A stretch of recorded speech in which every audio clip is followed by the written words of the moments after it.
This is the test for the digitally selectable input. As you can see here, we've got our buttons and our knobs.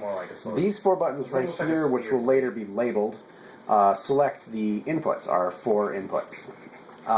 They're controlled by a Atmega 128, which tells our input selector over here, which is just a board of relays, which input to select.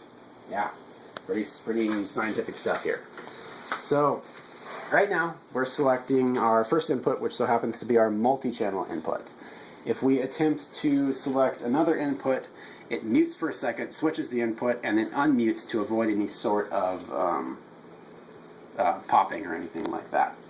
So, as you'll see on the oscope there, if I switch inputs, there's nothing connected to the next input, so it should go to nothing. So I click the button. What are you doing? Come over here. If I click the button, yeah, it switched inputs. I don't know if you could hear the click, but there's a very definite click as the system is changing inputs, muting and unmuting. And then, of course, we can go back to our first input, which we get back to that. I don't have it. And that's the digitally selectable inputs.